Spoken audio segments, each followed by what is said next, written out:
Wah, betul banget sih buat kali ini karena lokal serunya dari episode sebelumnya.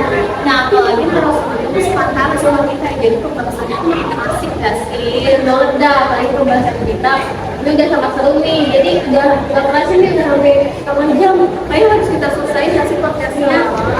Tapi tenang aja guys, karena di episode setahun minggu selanjutnya bakal seru loh. Betul ya, karena kalian di episode selanjutnya bakalan ada narasumber yang sama. Ada apa sih? Ada apa ya? Tunggu aja guys, nanti aku sama Sesa bakalan ngobrol sama kalian nih soal-soal pengalaman kita kemarin. Jadi kalau kepo ditunggu aja. Jangan lupa nonton episode selanjutnya. Bye bye.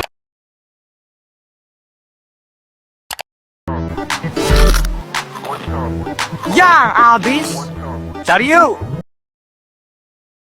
Wahai jelita, sinarmu bagai kilau bintang-bintang di kau gemilang.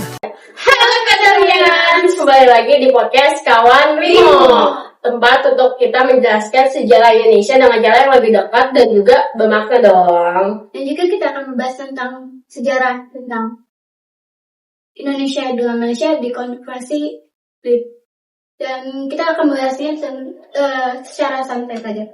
Betul, yang lebih menarik lagi, episode kali ini juga jadi inspirasi dalam film pendek kita yang berjudul Sekawan Limo. Di balik gaya Malaysia, langsung aja kita sambut narasumber kita, Nazila dan Sarila. Guys, silakan bersama dulu.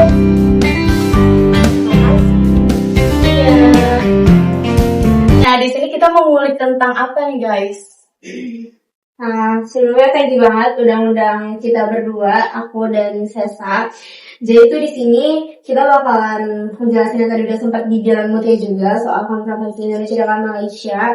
Karena emang itu tuh menggambarkan banget bagaimana Indonesia ini nih berjuang banget untuk menjaga kedaulatan rakyat atau bangsanya sendiri. Iya, jadi pada masa demokrasi terpemimpin itu, Indonesia tuh kayak sisi mata uang. Sisi satunya itu penuh semangat nasionalisme, dan sisi satunya lagi juga penuh tantangan. Oke, aku mungkin mau nanya kali ya ke lu ya. Ya, Apa sih itu sistem demokrasi terpimpin? jadi itu gue jelasin secara singkat aja Mbak ya. Pada tanggal, itu tuh dimulai pada tahun 1559. Presiden Soekarno itu memutuskan untuk mengeluarkan dekret pada tanggal 5 Juli 1959 juga.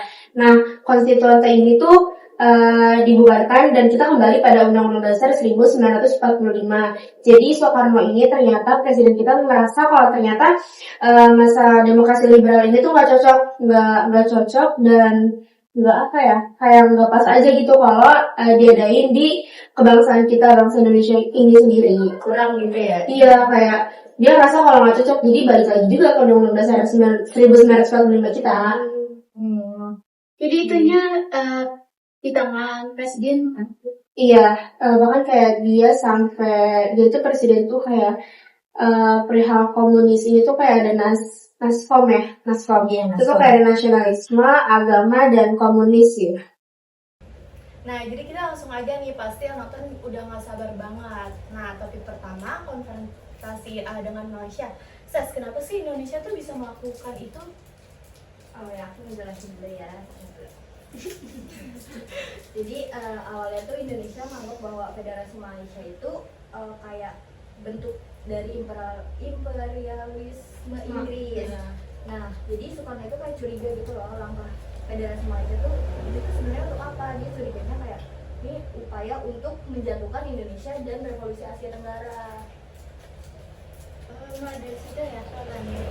Ya, jadi semenjak dari situ Indonesia tuh mengeluarkan slogan Genyang Malaysia. Nah, ini tuh awal mula dari konfrontasinya. Ini bukan diplomatik tapi juga militer.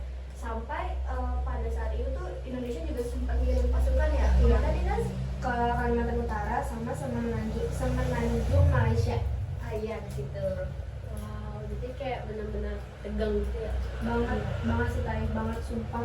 Bahkan kayak jadi hubungan Indonesia sama Malaysia itu jadi kayak renggang gitu, kayak gak akur. Padahal tapi di sisi lain itu Indonesia itu kita tuh jadi makin dekat dengan blok komunis kayak Uni Soviet dan Tiongkok.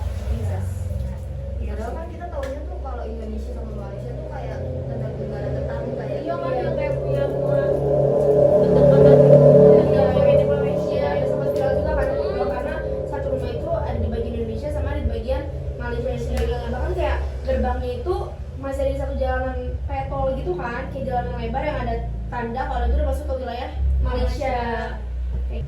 Tapi tentu aja semua kebijakan tuh pasti ada dampaknya kan sih ya. Itu gimana sih kondisi ekonomi pada saat waktu itu?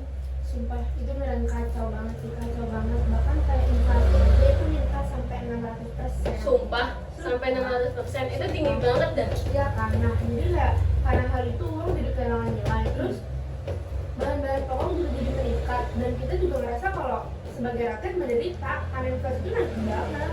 Jadi inflasinya dibayar mahal ya? Iya sih. Betul.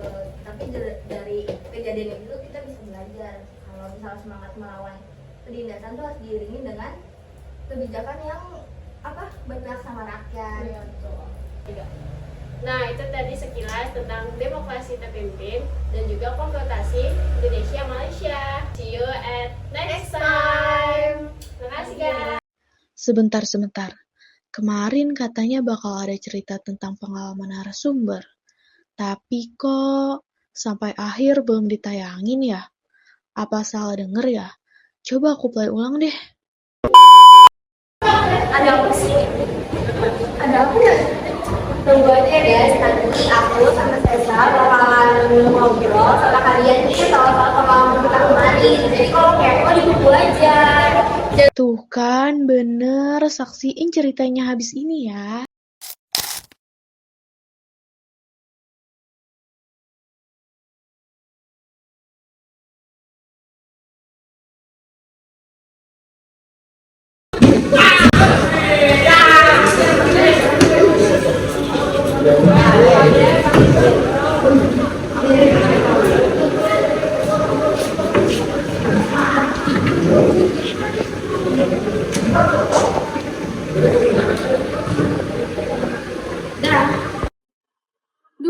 Udah sejarah ini kok ribet banget sih analisis transportasi Indonesia Malaysia, kayak disuruh perang beneran aja.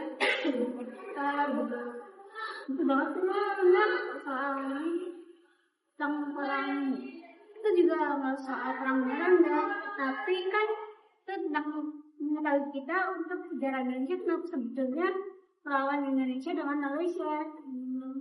Karena itu soal harga diri bangsa, Mut. Jadi tahun 1993 itu Inggris bikin federasi Malaysia.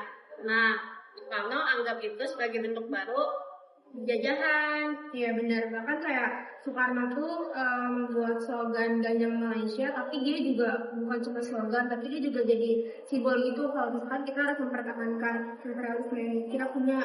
Jadi gak cuma slogan, ada gitu. Iya, semangat itu tuh kadang lebih bisa bikin aku jadi dari kita tahu. Iya sih. Dananya habis karena perang, terus ekonomi dari saat itu kan inflasi ya. Iya betul, inflasi sih yang kayak Berarti perjuangan itu nggak selalu tentang menang nggak sih? Kadang malah kita malah kehilangan banyak hal gitu. iya. Bisa bilang. Akhirnya pulang juga. Sebentar deh. Dan kemarin aku sempat lupa sesuatu deh. Kayaknya tempat pensil aku. Di mana? Kemarin ada di tempat meja aku, tapi kayaknya yang piket ditaruh di meja dulu deh. Bantuin dari ini. Tapi sambil ngomong ya. Iya, sambil balik aja. Buku tulis kan? Tulis. Iya, tempat pensil.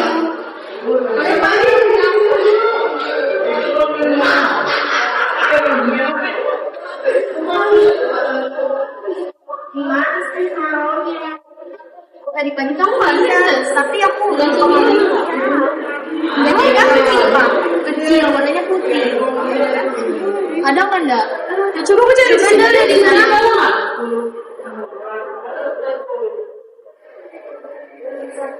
Kok ini kayak surat lama apa panjang? Panjang? Tidak itu surat lama. Coba kamu buka deh. Kali itu surat cinta jam dulu. Bukan, ini tuh surat seseorang yang bernama Letda Wirawan, Kalimantan Utara, 1964. Letda Wirawan? Iya. Itu kayak zaman konfrontasi deh. Iya, Pak. Masa ada sih di sini? Dia udah kumpul banget lagi. Ya, aduh, udah coklat juga. Iya. Udah lama berarti. Coba deh, bukan deh. Coba baca.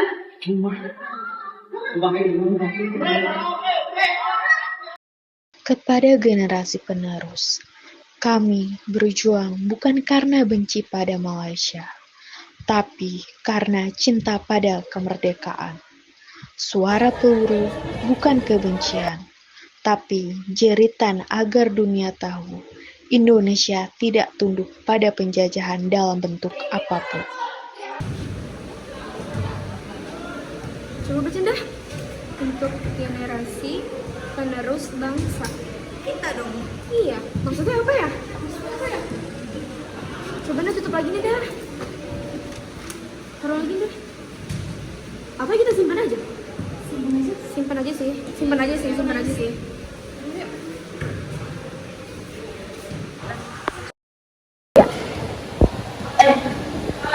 Ngomong-ngomong silat yang kemarin beneran kepo kan, kepo.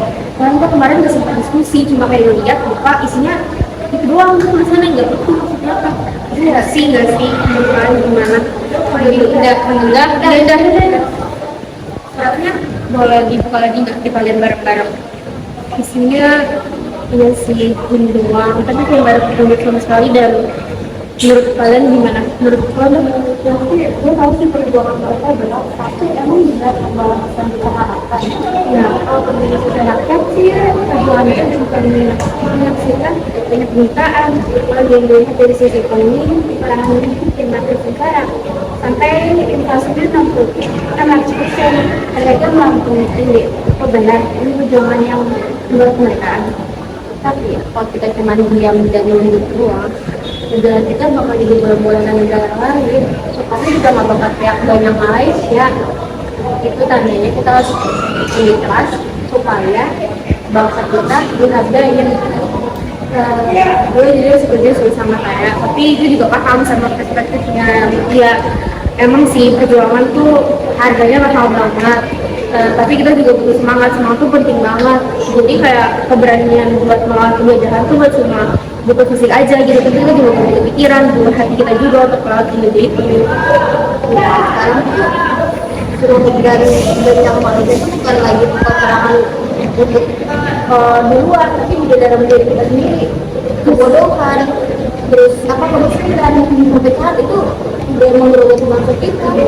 Sekarang itu kita berjuang bukan lagi di bidang perang, tapi di kelas, di sosial, semuanya. Jadi kita semangat dalam cara kita sendiri itu hasilnya cukup kali ya. Akhirnya kita kulik bareng lagi aja.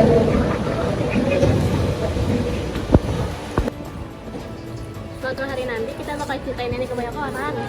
Ya kan, supaya kita membaktikan kebencian, tapi generasi muda cinta tanah air itu nyata.